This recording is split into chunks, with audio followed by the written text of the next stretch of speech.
பிரதமர் நரேந்திர மோடி சமீபத்திய நேர்காணலில் தேர்தலில் வெற்றி பெறுவதற்காக சில கட்சிகள் மகளிருக்கு இலவச பேருந்து பயணம் வழங்குகிறார்கள் என்றும் இதனால் மெட்ரோ ரயில்களை பயன்படுத்துபவர்களின் எண்ணிக்கை 50% குறைந்துவிட்டதாகவும் கூறியிருந்தார். இதற்கு கண்டனத்தை தெரிவித்து முதலமைச்சர் மு.க.ஸ்டாலின் அறிக்கை ஒன்றை வெளியிட்டுள்ளார். அதில் பாஜகவின் பிளவுவாத கனவுகள் ஒருபோதும் பலிக்காது என்றும் தோல்வி பயத்தில் பிரதமர் பதவியின் கண்ணியத்தை மறந்துவிட்டு பொய்ப்பரப்புரை பேசி வருகிறார் என்றும் விமர்சித்து பதிவிட்டிருந்தார். உத்தரப்பிரதேச மாநிலம் ரேபரேலி தொகுதியில் காங்கிரஸ் சார்பில் தேர்தல் பிரச்சார கூட்டம் நடைபெற்றது. இக்கூட்டத்தில் காங்கிரஸ் மூத்த தலைவர் சோனியா காந்தி, பிரியங்கா காந்தி, ராகுல் காந்தி மற்றும் அகிலேஷ் யாதவ் உள்ளிட்டோர் பங்கேற்றனர்.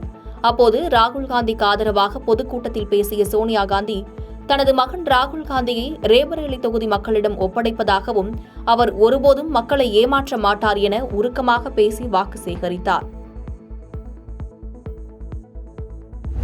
டெல்லி மகளிர் ஆணையத்தின் முன்னாள் தலைவரும் ஆம் ஆத்மி எம்பியுமான சுவாதி மலிவால் முதலமைச்சர் அரவிந்த் கெஜ்ரிவால் வீட்டில் தாக்கப்பட்டதாக கூறப்படும் சம்பவம் அரசியல் வட்டாரத்தில் பரபரப்பை ஏற்படுத்தியுள்ளது. இந்த நிலையில் சுவாதி மலிவாலின் புகார் ஆதாரமற்றது என ஆம் ஆத்மி அமைச்சர் அதிஷி கூறியுள்ளார். நேற்று செய்தியாளர்களிடம் பேசிய அவர், முதலமைச்சர் அரவிந்த் கெஜ்ரிவால் சிறையில் இருந்து வெளியே வந்ததில் இருந்தே பாஜக களத்தில் ஈடுபடுவதாகவும் பாஜகவின் சதியின் ஒரு பகுதியே சுவாதி மலிவாலின் புகார் என்றும் விளக்கமளித்தார். பஞ்சாபை சேர்ந்த 60க்கும் மேற்பட்டோர் புனித யாத்திரையாக பல்வேறு இடங்களுக்கு சுற்றுலா பயணிகள் தனியார் பேருந்தில் சென்றுள்ளனர். அப்போது பேருந்து நேற்றிரவு ஹரியானாவின் குண்டலி மனேசர் பால்வால் விரைவு சாலையில் சென்று கொண்டிருந்தது.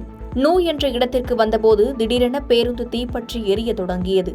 இதில் பேருந்தில் பயணித்த 8 பேர் பரிதாபமாக உயிரிழந்தனர். பின்னர் தகவல் அறிந்து வந்த தீயணைப்புத் துறையினர் மற்றும் போலீசார் படுகாயமடைந்தவர்களை மருத்துவமனைக்கு அனுப்பி வைத்து விசாரணை மேற்கொண்டு வருகின்றனர்.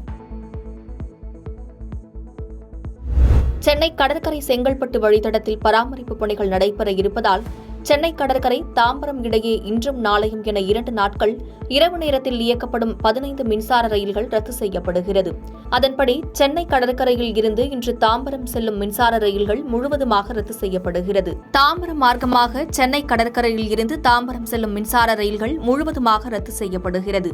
இதேபோல் நாளையும் நடைமுறையில் இருக்கும் என தெற்கு ரயில்வே அறிவித்துள்ளது. பாதகம் செய்பவரை கண்டால் நாம் பயங்கொள்ளலாகாது பாப்பா, மோதி மிதித்து விடு பாப்பா, அவர் முகத்தில் உமிழ்ந்து விடு பாப்பா.